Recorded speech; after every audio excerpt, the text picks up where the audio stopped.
안녕하세요. 5월 27일 목요일입니다. 오늘은 잠언 14장 20절부터 35절까지입니다. 제가 읽겠습니다. 가난한 자는 이웃에게도 미움을 받게 되나 부유한 자는 친구가 많으니라. 이웃을 업신여기는 자는 죄를 범하는 자요 빈곤한 자를 불쌍히 여기는 자는 복이 있는 자니라. 악을 도모하는 자는 잘못 가는 것이 아니냐. 선을 도모하는 자에게는 인자와 진리가 있으리라. 모든 수고에는 이익이 있어도 입술의 말은 궁핍을 이룰 뿐이니라. 지혜로운 자의 재물은 그의 면류관이요 미련한 자의 소유는 다만 미련한 것이니라. 진실한 증인은 사람의 생명을 구원하여도 거짓말을 뱉는 사람은 속이느니라. 여호와를 경외하는 자에게는 견고한 의뢰가 있나니 그 자녀들에게 피난처가 있으리라.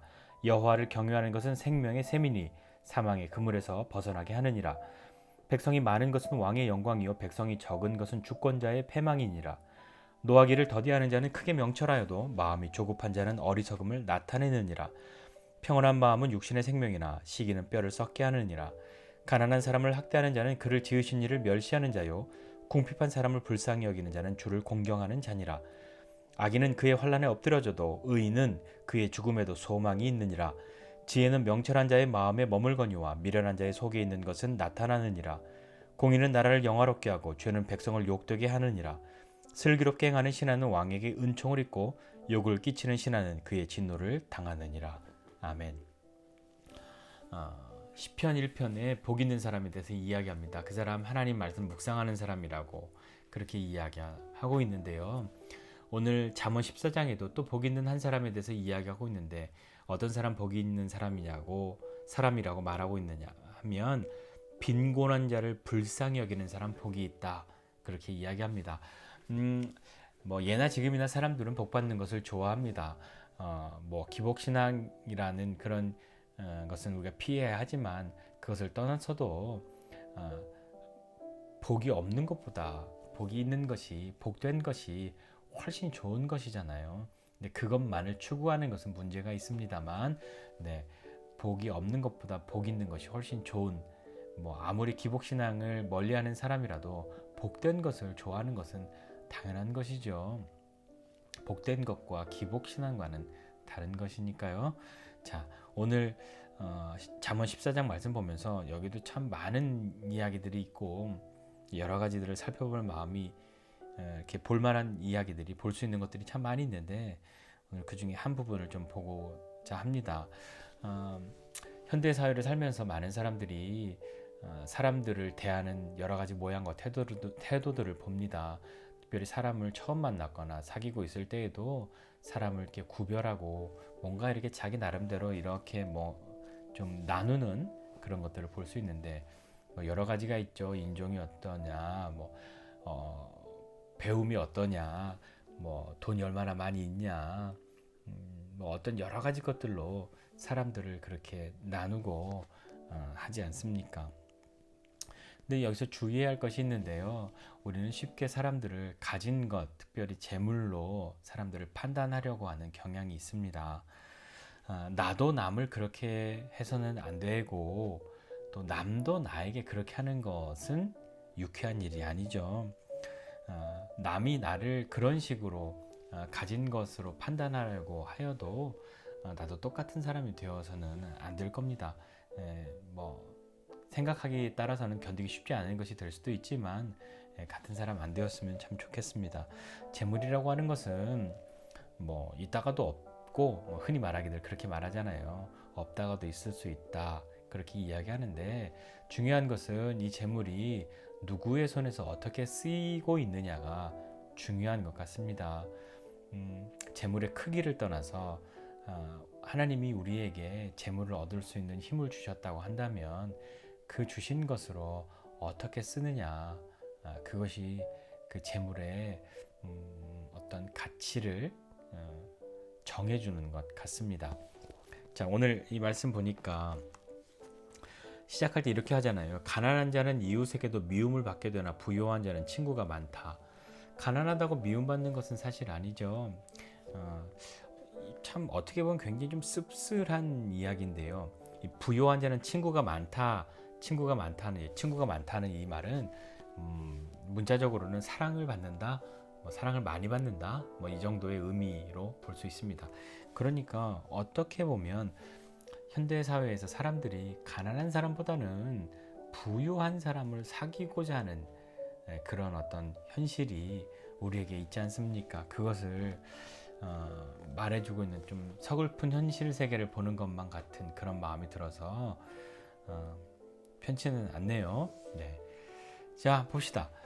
그런데 가난한 사람은 그렇게 뭐 사귀고 싶지 않고 부유한 사람은 많이 사귀고 싶고 여러분들의 인맥, 뭐 사람들이 서로 인맥을 이야기할 때 나는 대기업 회장하고 바로 전화할 수 있어. 이 정도 되면 오 아마 그러지 않습니까? 그 뭐죠? 그 프로그램 만남의 광장 뭐 아무튼 뭐였죠? 백종원 씨 나오는 거. 시골 가서 이렇게 무슨 뭐 감자가 많아요, 고구마가 많아요, 다시마가 안 팔려서 쌓여 있어요. 막 이럴 때 전화로 딱 해결하는 거 보면 우와 하지 않습니까? 그것이 나쁘다고 말하는 것이 아니라요. 그렇게만 하려고 하는 것이 보통 사람들이 갖고자 하는 그런 마음의 생각들이잖아요. 그런데 그렇다고 해도 나는 가난한 사람들을 그렇게 막 못되게 하진 않지만 피해를 주지 않잖아. 피해를 입히지 않는다고 하여도 업신여기면 불쌍히 여기지 않으면 그것은 하나님 앞에 우리 좀 남다르게 좀 보아야 할 부분이라고 생각합니다. 21절에 보니까 이웃을 업신여기는 사람 죄를 범하는 자고 빈곤한 자를 불쌍히 여기는 자는 복 있는 사람이다. 그러니까 여기 말하는 이웃은 뭐 다 이웃이겠지만 뒤에 빈곤한 자를 불쌍히 여기는 사람이라고 또 이야기한 것을 보았을 때 그 빈곤한 사람을 포함하여 있는 그런 부분이라고 볼 수 있는데요. 이웃을 업신여기는 사람은 죄를 범하는 사람이라고 이야기하잖아요. 업신여긴다는 게 뭐죠? 업신여긴다. 사전에 보니까 이렇게 되어 있어요. 교만한 마음으로 다른 사람을 낮게 보거나 하찮게 여기는 거. 그게 업신여기는 거란 말이에요. 우리는 그 누구도 나 자신이 업신여김을 당하는 것을 즐거워할 사람은 아무도 없습니다. 그런데 남은 업신여기죠. 업신여기지 않으려면 어떻게 될까요? 업신여김의 반대는 뭘까요? 말 그대로 그 뜻 그대로 교만한 마음으로 낮춰보거나 하찮게 여기지 않는 것이니까요. 좀 귀히 여기고 그런 거잖아요. 조금 더 심플한 말로는 친구가 될 수 있는, 사귈 수 있는 그런 거죠. 나는 너한테 못된 짓 하지는 않지만 너를 업신여기지는 않지만 사귀고 싶진 않아. 근데 그것은 업신여김과 뭐가 다른가요? 크기만 다르지 방향은 뭐 거의 같은 것 아닌가요? 여하튼요. 그렇게 이웃을 빈곤한 사람을 불쌍히 여기는 사람은 복이 있고 하찮게 여기고 귀찮게 여기고 낮게 보는 것 죄다 그렇게 말씀하고 있단 말입니다. 우리는 하나님 믿는 사람이잖아요. 하나님 믿는 사람, 지혜가 있는 사람 되고 싶어 하는데 하나님의 성품 인자와 진리 그 바로 22절에 보니까 선을 도모하는 사람에게 인자와 진리가 있다 이렇게 얘기하는데 인자와 진리는 세트란 말입니다. 이 하나님을 사랑하는 사람, 하나님의 지혜를 갈망하는 사람, 인자와 진리가 있어야 하는데 그런 사람들은 어떻게 해야 될까요? 31절에 보니까 우리에게 무엇인가 좀 시각을 달리해야 한다라고 가르쳐주고 있는 게 있습니다.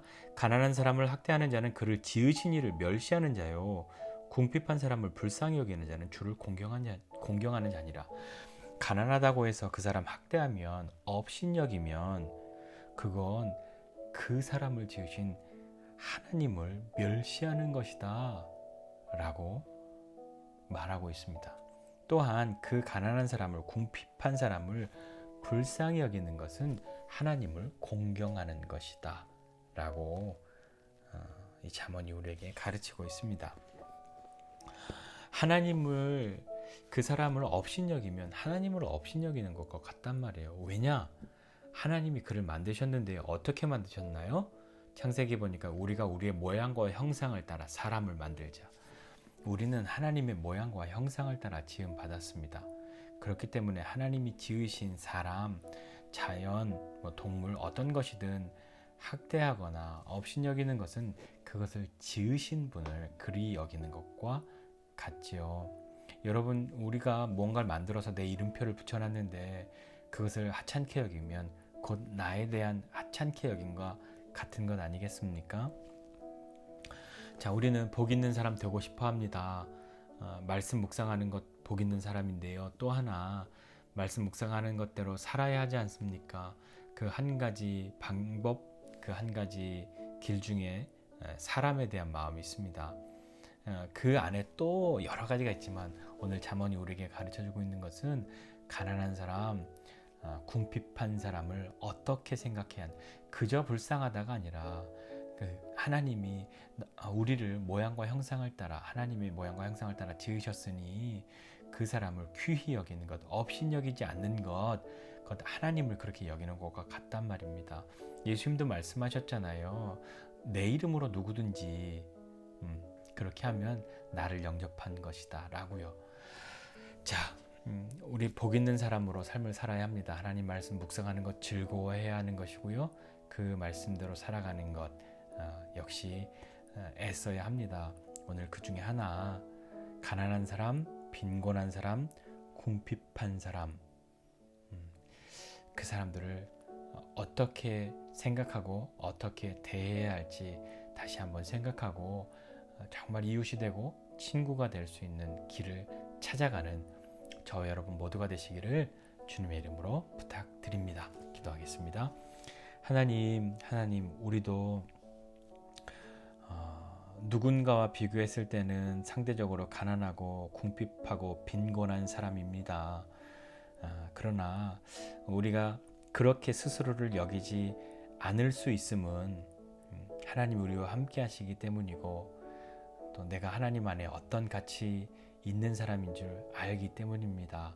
하나님, 그와 마찬가지로 우리 주위에 있는 다른 사람들을 볼 때에 세상의 기준대로 판단하고 사람을 나누고 사귀고 안 사귀고 하는 기준을 갖는 것 아니라 하나님이 그를 만드셨다는 것 기억하고 우리가 믿음으로 함께 나아갈 수 있게 해주십시오. 우리 안에 교만한 마음으로 다른 사람을 업신여기려고 하는 마음, 특별히 소유로 인하여서 업신여기려고 하는 그런 마음들이 생겨나지 않도록 은혜를 베풀어 주시고 그런 마음과 당당히 맞설 수 있도록 주님 우리에게 용기를 더해 주십시오.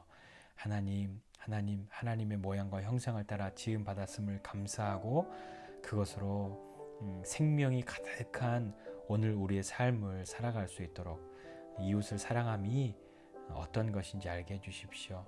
하나님 사랑하고 사람 사랑하는 것이 우리를 향하신 하나님의 뜻인 것을 기억하고 믿음으로 오늘 하루 살아가는 우리 모든 사람들 될 수 있도록 우리 귀한 지체들 될 수 있도록 은혜 베풀어 주십시오. 감사드리고 예수님의 이름으로 기도드립니다. 아멘.